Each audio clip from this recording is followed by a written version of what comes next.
Bonjour, Valérie Lacor, ingénieure réseau du groupe Défi Haute-Vienne. Il est composé de 11 exploitations polyculture élevage. Au niveau de l'assolement, il y a 70 à 80% de prairies. L'objectif est de maintenir, voire d'améliorer l'autonomie fourragère et alimentaire tout en diminuant l'utilisation de produits phytosanitaires. L'autre objectif, c'est de maîtriser les vivaces, notamment sur les prairies. Et la principale problématique des éleveurs en Limousin, c'est le rumex sur prairie. Suite à des essais sur 3 ans, la solution chimique est la meilleure solution pour arriver à maîtriser ces rumex. Le problème de la solution chimique, c'est qu'il y a peu de produits homologués sur prairie temporaire et sur prairie permanente. Et de plus, il y a une phytotoxicité sur les trèfles. C'est pour cela que le pulvérisateur de haute précision ARA peut être une solution d'avenir. Bonjour, mon nom c'est Claude Jurian, je suis le responsable commercial d'EcoRobotics. EcoRobotics, on est une société suisse qui est basée à Yverdon. On existe depuis 6-7 ans maintenant. On emploie presque 35 personnes, avant tout des ingénieurs.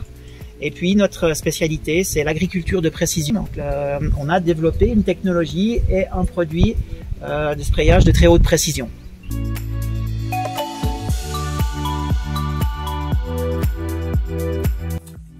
Bien, il nous a fallu plusieurs années pour maîtriser la technologie. Ça fait depuis le commencement d'EcoRobotics, à savoir 6-7 ans, qu'on travaille sur des algorithmes de détection qui utilisent des caméras couleurs et qui, grâce à l'intelligence artificielle, sont capables, sur la base de ces images, de reconnaître la bonne culture et les adventices, et ainsi de ne traiter que les adventices, ou alors en fait de ne déposer des produits phytosanitaires que sur la bonne culture quand on parle d'insecticides ou de fongicides. Et ceci avec une très grande précision, puisqu'aujourd'hui cette machine est capable de sprayer un pixel de 8 cm sur 3 avec une précision de l'ordre du centimètre. ARA fonctionne grâce aux caméras qui sont embarquées. Donc ici on a 3 modules de 2 mètres. Dans chacun de ces modules de 2 mètres, vous avez 2 caméras qui regardent le sol. Donc c'est des caméras couleurs. Chaque caméra regarde à peu près 1 mètre carré. Et puis avec l'informatique embarquée, ces images sont analysées plusieurs fois par seconde de manière à comprendre ce qui est de la bonne culture, de ce qui est de la mauvaise, des adventices. Dans le cas des prairies, eh bien, on va plutôt rechercher directement les adventices problématiques, comme les rumex et les chardons.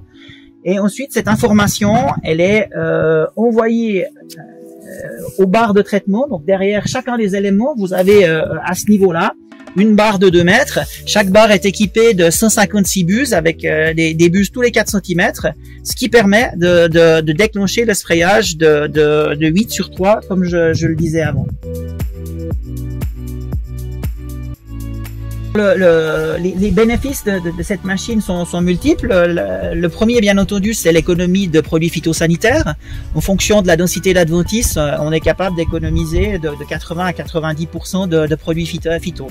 Le deuxième intérêt, lorsque vous êtes dans une culture en ligne qui est où la culture est sensible à la phytotoxicité, eh bien vous pouvez avoir des gains de rendement assez importants.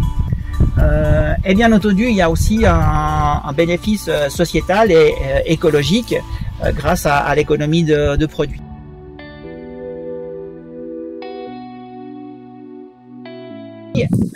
C'est une machine qui sera vendue aux alentours de 90 000 €.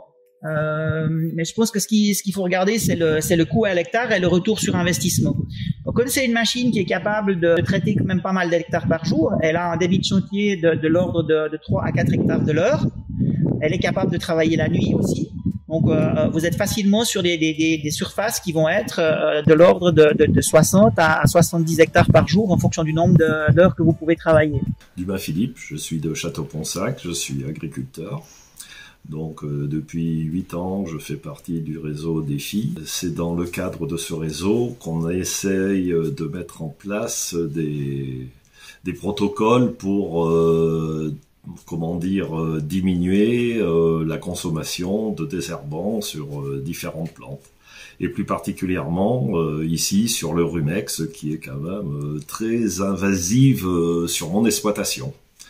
Et donc on a fait venir cette société EcoRobotics avec ce matériel qui est très performant. Je pense que c'est un outil qui devrait s'acheter soit en grosse CUMA cantonale, soit en CUMA départementale, parce que c'est quand même ça coûte relativement cher.